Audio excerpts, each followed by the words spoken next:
He was asked about his announcement that the U.S. military exploded, hit with a missile, presumably, a boat allegedly being used by Venezuelan drug cartels. This is the second one in recent weeks. The president posting this video appearing to show the moment that the U.S. military hit this boat. CNN national security correspondent Natasha Bertrand is here with me. Natasha, this is now the second such strike by the U.S. on an alleged drug cartel vessel. Tell us more. We really don't know a whole lot. Just like the first strike, we don't know, for example, what kind of munition was used. We don't know for sure how the U.S. was able to get the intelligence about who was actually on this boat and whether they could know for sure who was operating that boat and whether they were, in fact, even members of a drug cartel.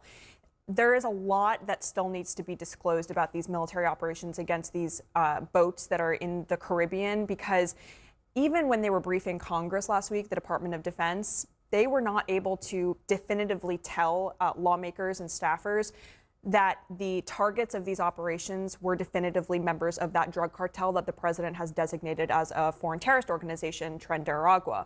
The whole argument that the administration is making here is that because these are alleged members of that drug cartel and because they were designated as foreign terrorist organizations, the president therefore has the authority to carry out operations against them. But we don't know, even from President Trump's tweet today or his post on Truth Social, just who these people were in this boat. But the U.S. military has said repeatedly, and so has President Trump, that these operations are going to continue. The U.S. just sent 10 F-35 fighter jets down to Puerto Rico. They are conducting exercises with the Marine Corps down there as well. Clearly a lot of attempts to send a message here to the Venezuelans as well. But as you can see, this kind of kinetic action has not stopped. And there are a ton of questions surrounding the legality of that, particularly because as of right now, the president is really leaning on his Article 2 authority as president to carry out these kinds of attacks. But experts are saying, look, we're not in an armed conflict with Tren de Aragua, with these drug cartels. So what really is the authority there to conduct these kinds of lethal operations against these people? Yeah, you heard the president talk about how drugs have killed so many Americans. And the other day, I think he even used a figure like 300 million Americans, which of course would be almost every American dead. Obviously, he misspoke. But beyond that is the question about the legal authority. Does that count in the kind of combat that Article 2 authority is supposed to be for? Natasha Bertrand, thanks so much. Let's bring in Professor Rachel Van Lanningham, retired U.S. Air Force JAG officer or military attorney. She's now a co-associate dean at Southwestern Law School in Los Angeles. Professor, I guess the simple question is, are these strikes legal? Who determines who's on these boats? It's not like he's taking out a military group that is posing a direct threat to the United States as we traditionally understand it.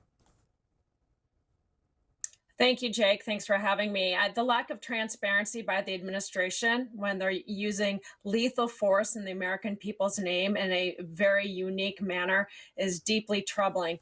It sure looks like the president, on his own accord, is deciding to kill people extrajudicially, extrajudicial killings outside of an armed conflict, outside of war. And there's a binary here. The president can use lethal force, can kill people either because they're posing an imminent deadly threat against Americans or American interests, or we're at war and the president has properly identified them as being a member of an armed group, either a military or some type of terrorist organization for which he has authority to designate that we're at war against from Congress, and is killing them based on their status. And we really don't see evidence of either. He has declared that these individuals were members of some narco-terrorist organization, which is a criminal organization. And he's not applying criminal law that is the standard law enforcement use of force regarding why not just arrest them, why not detain them and prosecute them in a U.S. court of law. Right, although the president did declare Tren de Aragua a terrorist group, a narco-terrorist group in February, I suppose that would be the justification for treating them the way that the United States treated ISIS or Al-Qaeda. Obviously, we discussed a lot of issues like this during the Obama years when he increased the use of drones to strike individuals like Anwar al-Awlaki, the American-born I believe he was Al-Qaeda cleric. President Trump says the strike was in international waters. What is the jurisdictional argument there? Could he make the same argument anywhere in the world? Well, he can make an argument that we're at war against this group, but Congress didn't give him the authority just simply because he declared them a foreign terrorist organization, that we're actually in an armed conflict and therefore using law of war authorities. There are peacetime law authorities that exist, and he's exceeding those. The authorization to use military force that Congress passed in the wake of 9/11 was stretched by concurrent administrations, but it was stretched against groups such as ISIS that were engaging kinetic lethal operations against U.S. allies and U.S. interests. These drug cartels, there's been no evidence that the drug problem and fentanyl poisoning of the American people is atrocious. It's a national security threat, but it's a criminal problem. If we start just killing our way out of criminal problems, I don't see an end to that whatsoever. And so the president cannot make up authorities, whether or not it's here in the United States or internationally. Peacetime law enforcement authorities applied in those international waters unless we're at war. And I have not heard Congress say that we are at war against this organization, despite President Trump's labeling of them as such. They can be arrested, prosecuted, but not just murdered in cold blood. And that's what the president is doing in our name.